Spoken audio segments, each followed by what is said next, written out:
Bem, pastor Eliseu. Graças a Deus. Pai do Senhor, meus irmãos, vamos ler um texto bíblico. Abra comigo 1 João.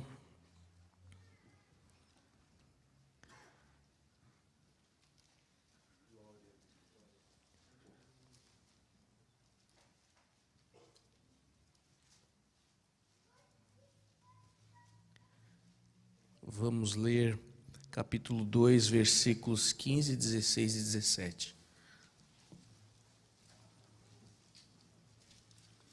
Glória a Deus. Enquanto você encontra, agradecer a Deus pela oportunidade, a honra, um privilégio, mas também uma grande responsabilidade, né? Nosso presidente, quando nos escala, treme as pernas para estar aqui, trazendo a palavra no púlpito em que o servo de Deus sempre está ministrando, né? Mas estamos aqui não confiando em nós mesmos, mas no Espírito Santo. Obrigado, pastor William, pastor Tobler e demais pastores da retaguarda. 1 João 2, do 15 ao 17, diz assim, não amem o mundo, nem as coisas que há no mundo. Se alguém amar o mundo, o amor do Pai não está nele. Porque tudo o que há no mundo, os desejos da carne, os desejos dos olhos e a soberba da vida, não procedem do Pai, mas procedem do mundo.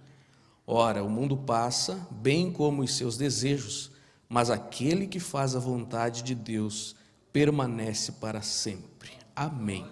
Podeis assentar, mas mantenha a sua Bíblia aberta, que eu quero ler ainda duas passagens bíblicas muito importantes. Vamos ler a passagem que relata a queda e vamos ler a passagem que relata uma vitória de Jesus sobre três aspectos que o inimigo usa para tentar. Abra comigo lá em Gênesis capítulo 3.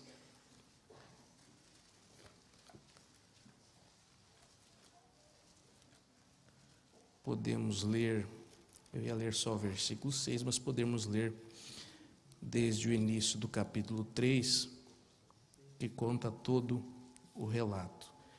Gênesis 13, 1 diz assim: Mas a serpente, mais astuta que todos os animais selvagens que o Senhor Deus tinha feito, disse à mulher: É verdade que Deus disse, não comam do fruto de nenhuma árvore do jardim?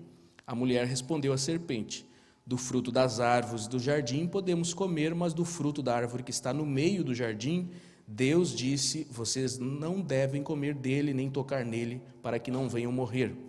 Então a serpente disse à mulher: É certo que vocês não morrerão, porque Deus sabe que no dia em que dele comerem, os olhos de vocês se abrirão, e como Deus vocês serão conhecedores do bem e do mal. Versículo 6: Vendo a mulher que a árvore era boa para se comer, agradável aos olhos, e árvore desejável para dar entendimento, tomou o seu fruto e comeu, e deu também ao marido, e ele comeu. Então os olhos de ambos se abriram, percebendo que estavam nus, costuraram folhas de figueira e fizeram cintos para si. Até aqui. Vamos ler ainda mais uma passagem? Acompanhe comigo, Lucas 4.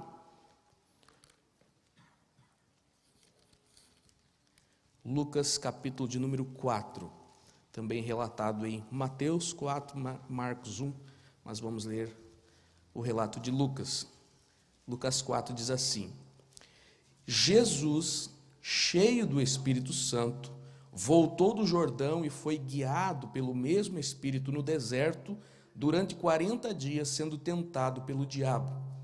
Nada comeu naqueles dias, ao fim dos quais teve fome. Então o diabo disse a Jesus: Se você é o Filho de Deus, mande que esta pedra se transforme em pão. Mas Jesus lhe respondeu: Está escrito, o ser humano não viverá só de pão. Então o diabo o levou para um lugar mais alto e num instante lhe mostrou todos os reinos do mundo e disse: Eu lhe darei todo este poder e a glória destes reinos, porque isto me foi entregue e posso dar a quem eu quiser. Portanto, se você me adorar, tudo isto será seu. Mas Jesus respondeu: Está escrito, adore o Senhor seu Deus e preste culto somente a ele. Então o diabo levou Jesus a Jerusalém, colocou-o sobre o pináculo do templo e disse: Se você é o filho de Deus, jogue-se daqui, porque está escrito: aos seus anjos ele dará ordem ao seu respeito, para que o guardem, e eles o sustentarão nas suas mãos, para que você não tropece em alguma pedra. Jesus respondeu ao diabo: também foi dito, não ponha à prova o Senhor seu Deus. Tendo concluído todas as tentações, o diabo afastou-se de Jesus até momento oportuno. Amém. Obrigado, queridos, pela paciência. Eu acho importante lermos estas 3 passagens e traçarmos um certo comparativo, uma correlação. Você entende pelo relato da queda de Adão e Eva, primeiro Adão, que foi vencido pelas tentações, foi vencido pela cilada preparada por Satanás através da serpente, a antiga serpente.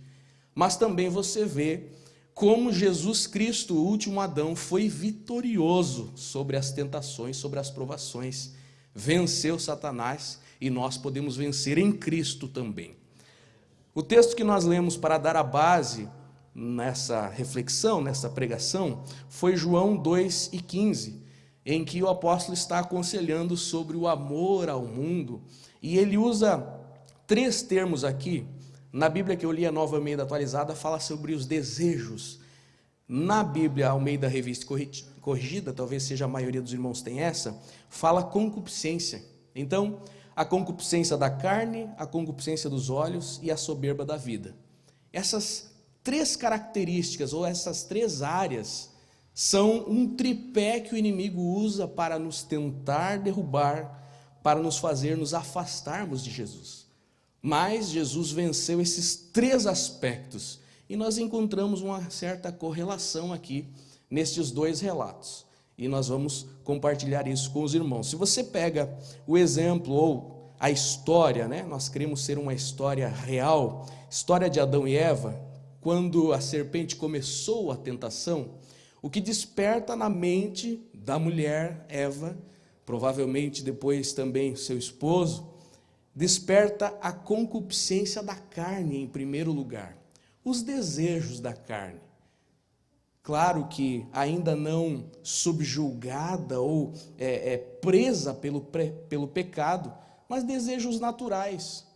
Veja o finalzinho do versículo 6, ou o meio do versículo 6 diz assim, Eva viu que a árvore era boa para se comer. É um desejo da carne.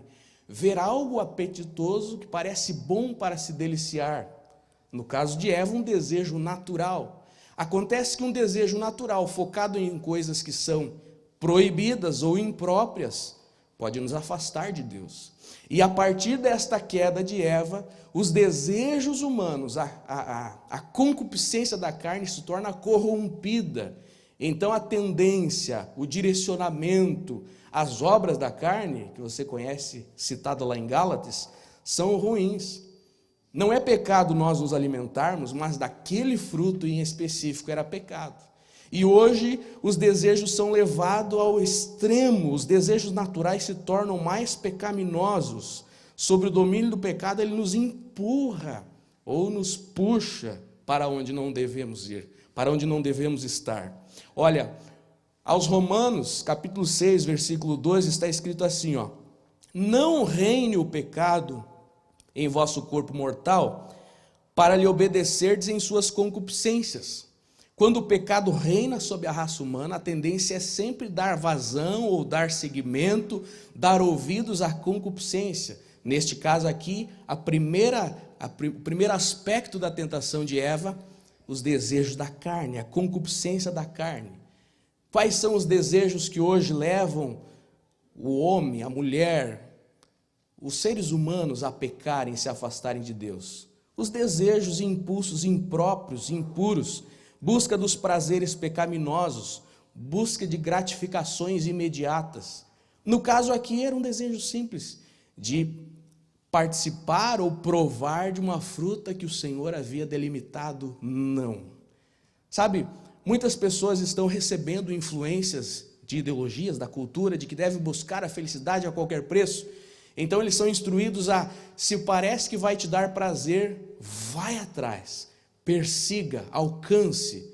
Mas o Evangelho nos traz uma instrução de renúncia, de nós não abraçarmos com todas as forças os desejos da carne. Inclusive, na carta aos Gálatas, vai falar sobre obras da carne que são geradas pela pecaminosidade humana. Gálatas 5,19 diz assim, as obras da carne são imoralidade sexual, impureza, libertinagem, idolatria, feitiçaria, inimizades, rixas, ciúmes, iras, discórdias, divisões, facções, invejas, bebedeiras, orgias e coisas semelhantes a estas. Declaro a vocês, como já os preveni, que os que praticam tais coisas não herdarão o reino de Deus. Então o inimigo, utilizando-se deste aspecto da personalidade humana ou das características humanas, ele achou um ponto para ele adentrar com o pecado que culminou na queda humana. Observe, vigie, preste atenção na sua vida para ver se o inimigo não está se aproveitando de alguma tendência à carnalidade para te fazer pecar. O hino da harpa que nós cantamos diz: tentado não cedas, ceder é pecar. Todos somos tentados, todos somos alvejados por determinados pratos apetitosos, mas quando nós cedemos, acabamos nos afastando de Deus. Os pecados da carne, os desejos da carne, vamos falar aí: gula, preguiça, promiscuidade, luxúria, ira, drogas, esses que foram citados aqui na carta aos Gálatas. Inclinações e desejos da carne, concupiscência da carne. Nós estamos inseridos em uma cultura carnal, e isso é natural, essa distinção que é feita entre carnalidade e espiritualidade, nós vemos isso no mundo natural, uma tendência ao pecado. Mas quando nós vamos para o exemplo de Jesus, e esse é que nós devemos prestar mais atenção, ele venceu. Aonde que eu encontro a concupiscência da carne na tentação de Jesus? Quando o inimigo, no versículo 3, diz para o Senhor: diz para que essa pedra se transforme em pão. Ora, um homem que estava há 40 dias jejuando, estava com fome. A gente fica pouco tempo com fome e já começa a ficar nervoso. A esposa que o diga. Imagina Jesus nos 40 dias, mas tem uma diferença. Tem uma diferença que ele era um homem cheio do Espírito Santo. Jesus, sendo espiritual, no início do capítulo 4 que nós lemos, diz assim, Jesus, cheio do Espírito, voltou do Jordão e foi guiado pelo Espírito ao deserto, onde foi tentado. E aí, no finalzinho dos 40 dias, o diabo veio ainda fazer a tentação final, mas ele o venceu. Então diga que se transforme essas pedras em pão, para que você se alimente. Jesus não cedeu aos desejos da carne. Tinha vontade de comer, é lógico, era ser humano, padeceu junto a todas as provações conosco, que nós temos também como seres humanos, mas em tudo foi tentado e não cedeu. O Senhor Jesus respondeu, ele estava andando em espírito. Não foi apenas o jejum dos 40 dias que lhe encheu, ele tinha uma vida constante em espiritualidade. Por muitos momentos, depois no seu ministério, aqui ainda é antes do início de realizar os milagres, mas depois você vai ver quando ele está com os apóstolos, que ele os chama para orar em determinados momentos, ou vários relatos em que ele sobe, se afasta sozinho para tirar momentos, períodos de oração, e eram períodos longos pois para os discípulos ele disse: nem uma hora vocês conseguem velar comigo, sinal de que ele, nem uma hora era pouco, então ele ficava mais tempo em oração. Então não foi somente o jejum, mas toda uma vida dedicada a cumprir os desígnios de Deus, o Pai, os desígnios do Senhor sobre a terra, e de se dedicar a manter esta comunhão, essa dependência com o Espírito Santo. Ele estava cheio do Espírito Santo. Então, para nós conseguirmos vencer os desejos da carne ou a concupiscência da carne, é necessário que nós estejamos cheios do Espírito. Quem quer vencer os desejos da carne aí? Eu também quero. Então, o que é que nós fazemos? Vamos mergulhar nos rios da graça. Aí entra o versículo que eu li de João, Gálatas, capítulo 5, versículo 16. Andai em espírito e não cumprireis as concupiscências da carne. O texto de João vai dizer: não ameis o mundo, sinal que é para nós amar as coisas de cima. E o texto de Paulo aos Gálatas diz: não andai em espírito e não cumprireis estas concupiscências. Se vocês se manterem ligados com o Espírito Santo, não há demônio que possa fazer você cair, porque você vai conseguir resistir. Andar em espírito, os seus olhos, seus desejos, os seus impulsos são santos, são transformados. E como isso é maravilhoso quando acontece na vida de um cristão. Você vai ouvir pessoas que testemunhariam que em outro tempo reagiriam de diversas formas por exemplo, uma discussão, um momento de irritabilidade, mas hoje são transformados. Os impulsos carnais são diferentes, ele reage diferente, porque ele está andando em espírito. Veja, andar em espírito não está restrito somente a um estereótipo que às vezes nós podemos nos confundir. Andar em espírito não basta parecer ser santo, mas ser de verdade. Uma das coisas que vai nos testificar que nós andamos em espírito é justamente o fruto do espírito. Nós lemos ali Gálatas, fala sobre o fruto do espírito também no capítulo 5, versículo de número 22. Cita ali como nós podemos ser provados que andamos verdadeiramente em espírito. Gálatas 5, 22 diz o seguinte: o fruto do espírito é amor, alegria, paz, longanimidade, benignidade, bondade, fidelidade, mansidão, domínio próprio. Contra estas coisas não há lei. E os que são de Cristo Jesus crucificaram a carne com as suas paixões, os seus desejos, ou com as suas concupiscências. Nós frutificamos fruto do Espírito, e as paixões da carne são mortificadas. Inclusive, essa é uma das recomendações para nós jejuarmos, mortificando a carne. Nem sempre temos desejo de orar, por exemplo, mas fazemos como uma disciplina da vida cristã, uma vida devocional. E claro, depois de alguns minutos de oração já se torna algo mais prazeroso. E é claro que se você fica algum tempo sem orar, começa a sentir falta, porque teu espírito não está morto, está vivo, né? Isso é maravilhoso. Então, vamos andar em espírito para nós não cumprirmos as concupiscências da carne. O inimigo está à espreita, sempre tentando para nos fazer errar, para nos fazer pecar e nos afastarmos de Deus. Mas se nós andarmos em espírito, seremos vitoriosos. Mas esse é o primeiro aspecto da tentação. O segundo é a concupiscência dos olhos. Ora, a concupiscência dos olhos sempre em conjunto com um dos dois outros aspectos que leva também à pecaminosidade. Onde que eu encontrei isso? Em Eva. Quando ela olhou para a fruta ou para a árvore e viu que a fruta era agradável aos olhos. Viu a fruta, viu que era agradável aos olhos. Não sabemos quanto tempo talvez ela olhava já aquela árvore de longe, aquela fruta de longe. Mas naquele momento, depois da serpente falar, ela olhou de novo e teve desejo, estava degustando já no seu olhar. Os olhos, como nós precisamos cuidar dos nossos olhos. Precisamos da graça de Deus para santificar os olhos. Os olhos levam à cobiça, levam ao desejo descontrolado por coisas que são atraentes, mas são proibidas por Deus. O desejo de olhar aquilo que dá parecer pecaminoso ou aquilo que é realmente pecado. Por exemplo, invejas, obscenidades, consumismo, atrocidades, humilhações, pessoas sendo mutiladas e feridas. E aí, na era atual, nas redes sociais, erotismo, sensualidade, pornografia e coisas afora, despertado pelo olhar, desejos dos olhos. Tem aquele desejo de alimentar os olhos. Olha, nós precisamos da graça de Deus para também vencermos a concupiscência dos olhos. Como que Jesus venceu isso? Olha a astúcia de Satanás. Versículos 5 e 6 de Lucas 4. Diz que Satanás mostrou-lhe num momento de tempo todos os reinos do mundo e disse: dar-te-ei todo esse poder e glória, porque a mim me foi entregue e dou a quem quero.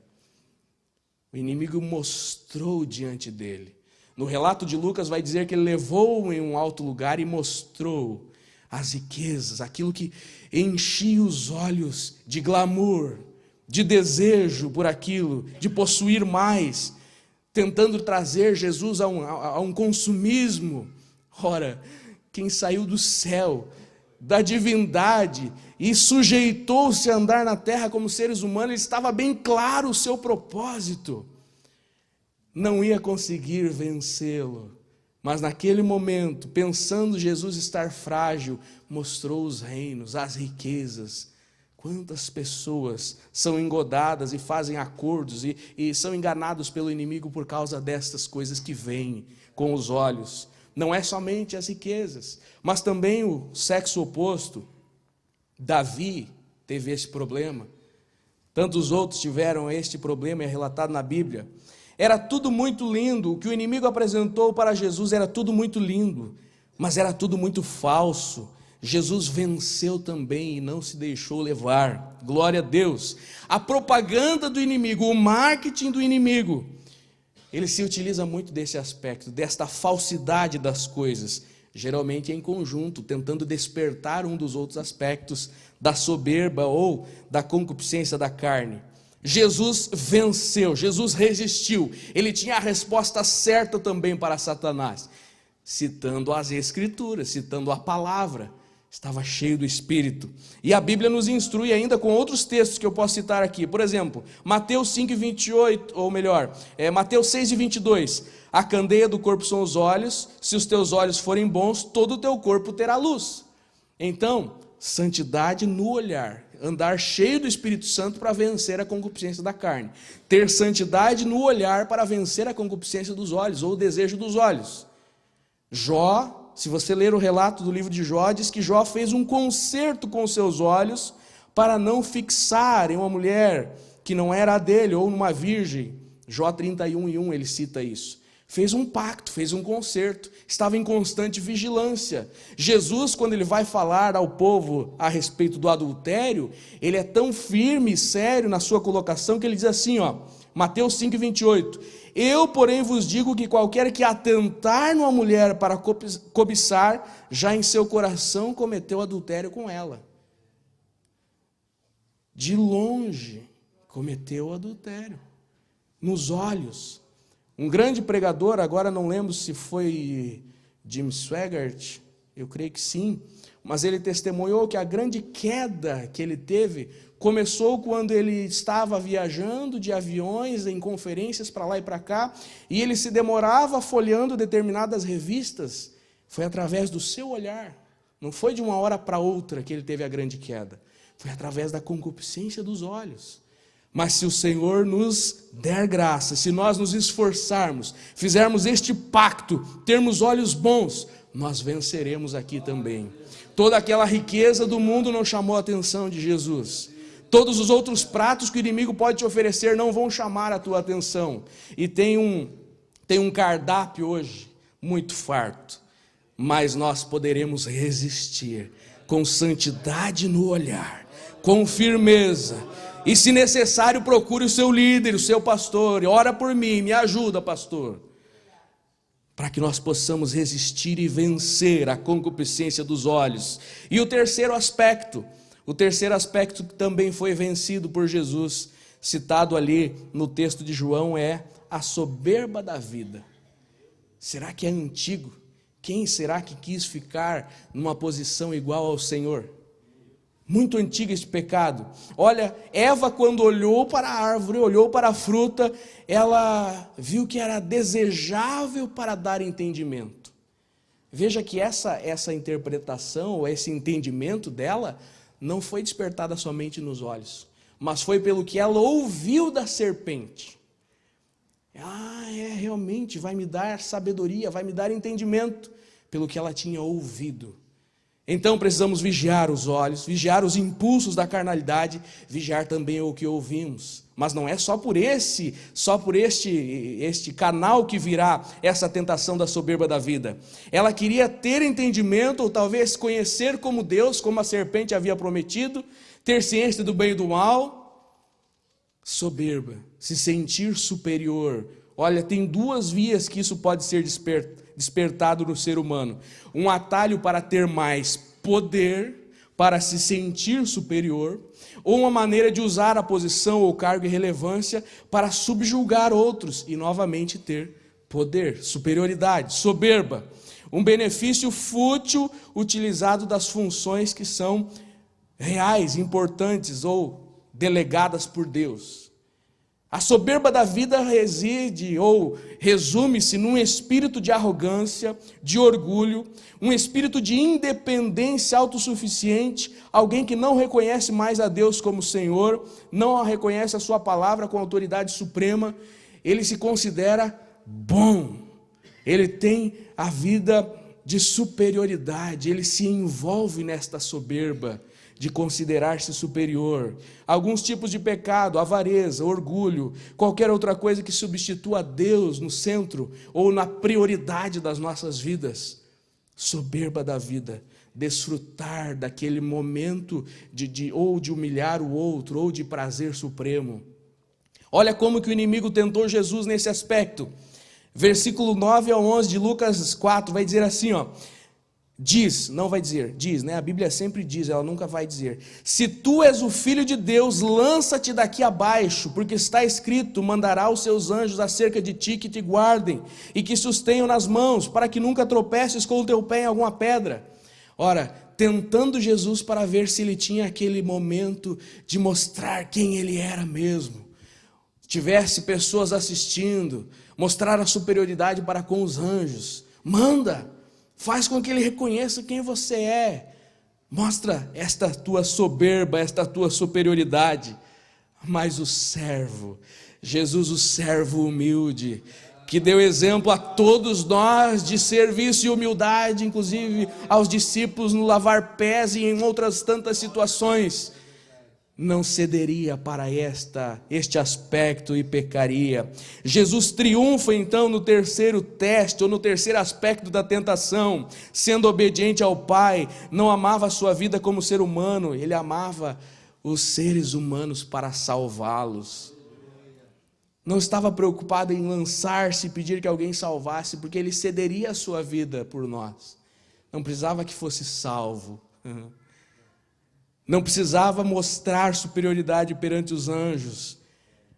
Olha, para nós não termos esta soberba, não sermos tentados por esse espírito de arrogância, de sentir-se superior, ou de usar da posição, do cargo, da quantidade de valores monetários, da influência para subjugar alguém e sorver aquele gostinho de superioridade e de soberba, para nós não cedermos a isso, a resposta é o primeiro texto que nós lemos lá, João 2, versículo 16. Não ameis o mundo e nem no que no mundo há. Todos esses reconhecimentos mundanos não adiantam de nada diante do céu. Todo este prazer momentâneo e falso não fará diferença na vida eterna, porque aqui diz, se alguém ama o mundo, o amor do Pai não está nele. O mundo passa, a sua concupiscência passa, mas o que faz a vontade do Senhor que permanece para sempre.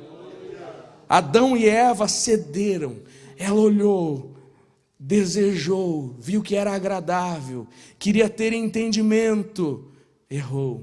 Jesus não, Jesus mesmo se colocou na posição de servo para morrer por nós. Tem um livro chamado O Reino de Ponta Cabeça. Nós vivemos na contramão do mundo. Nós vivemos de ponta cabeça com a cultura, o natural, os desejos naturais e as coisas que são pregadas aí pela carnalidade. Nós somos diferentes, mas em Cristo nós somos mais do que vencedores. Este relato nos mostra que Adão pecou, junto com sua esposa, mas Jesus Cristo venceu, e em Cristo nós somos mais do que vencedores. Quem está em Cristo aqui? Aleluia! A Bíblia vai dizer, se você está em pé, olhe e cuide para que não caia. Isso é instrução para nós estarmos atentos. Às vezes parece tão distante, quando vê, acontece do lado. Fulano era um exemplo de santidade, dali um pouco, o que aconteceu? Vamos vigiar. O inimigo está sempre à espreita, e esses são 3 aspectos que ele nos tenta. Vigie como está a sua propensão à carnalidade, vigie onde está impregnando os seus olhos, vigie o que está desejando no seu coração. Que o Senhor nos ajude, que o Senhor nos mantenha firmes e humildes na sua presença. A casa do Senhor, a igreja, nós, servos de Deus, somos de domínio divino. Nós não estamos agora subjugados ao pecado, nós podemos resistir, nós podemos dizer não. O mundo jaz no maligno, mas a igreja é de Deus. A igreja é sal da terra, é luz do mundo. E nesse aspecto, resistir o diabo e ele fugir. Mas em algumas situações, Provérbios vai dizer, fuja. Não vai ter domínio? Fuja. Fuja da aparência do mal. 1 João 5:1 diz assim, todo que é nascido de Deus vence o mundo. Esta é a vitória que vence o mundo, a nossa fé. A dependência do Senhor, a confiança em Deus. Não é porque eu sou bom e eu vou resistir pela minha hombridade. A hombridade vai até certo ponto. Mas a minha dependência do Senhor é antes de eu ir para qualquer situação eu orar e dizer, Jesus, me ajuda. Eu não quero errar. É antes de eu fazer qualquer coisa eu dizer, Senhor, eu dependo de Ti. Claro que precisa um grau de hombridade, responsabilidade, firmeza. Mas a dependência do Senhor é total. Quando somos nascidos de Deus, vencemos o mundo, a nossa fé, confiar em Deus, firmeza moral e espiritual. O mundo está crucificado para mim e eu para o mundo. Sabe quem falou isso? Paulo. Paulo dizia, se eu morrer, não tem mais problema, eu não quero mais nada desse mundo, mas eu sei que é ganho se eu ficar aqui porque eu vou pregar a palavra. Na carta aos Gálatas ele diz, o mundo já está crucificado para mim e eu para o mundo, não são esses desejos da carnalidade. Queria viver para Deus, que nós possamos ser levados a esta dimensão de cristianismo, viver totalmente para Deus. Todos nós temos os sentidos, os desejos, os objetivos, mas se nós conseguirmos vencer, ultrapassar, com Cristo nós passaremos. O mundo temporário, com o sistema destruído, que espera e geme, esperando a redenção. E nós sendo enganados e os olhos chamando a atenção e nós querendo abraçarmos. Teve a mulher de um servo de Deus que olhou para trás, transformou-se em estátua de sal, né? Mulher de Ló. Ela não queria se desapegar daquele quinhãozinho. Que nós possamos deixar tudo de lado. Jesus entregou a sua vida por completo, derramou o seu sangue, venceu todas as tentações, andava em espírito. Tinha a santidade no seu olhar e não tinha pretensão de qualquer soberba na vida. Vamos ficar em pé para nós orarmos juntos?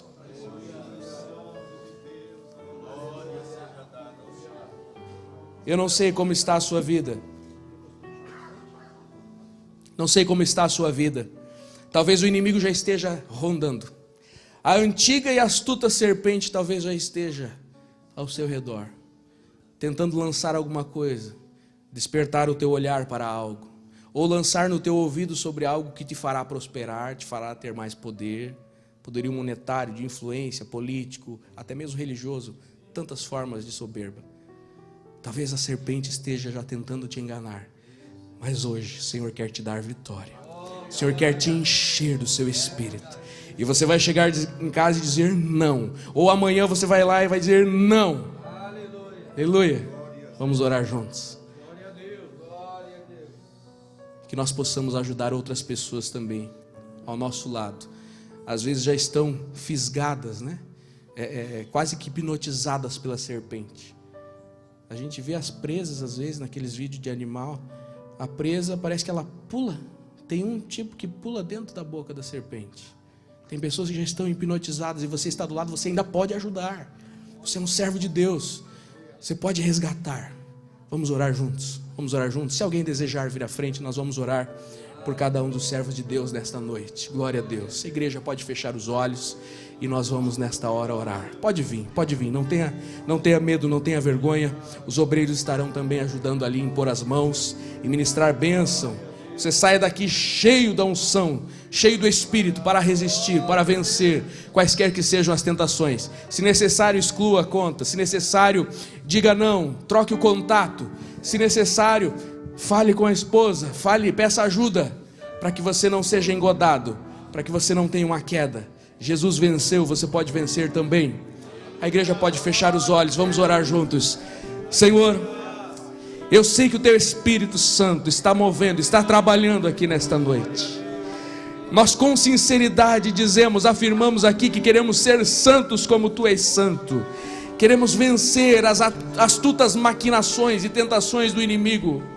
Olha, Senhor, para o Teu filho, a Tua filha, que talvez é lá no trabalho, que está sendo tentado por qualquer coisa, talvez por algo ilícito, talvez por algo promíscuo, por tantos aspectos, Senhor, mas ela pede graça, ela pede, Senhor, força para vencer. Coloca alguém ao lado para acompanhar, para que ele preste relatório, para estar orando junto, para que possa vencer as tentações, que os desejos da carne jamais nos dominem, que os desejos, a concupiscência dos olhos jamais nos engane, Senhor.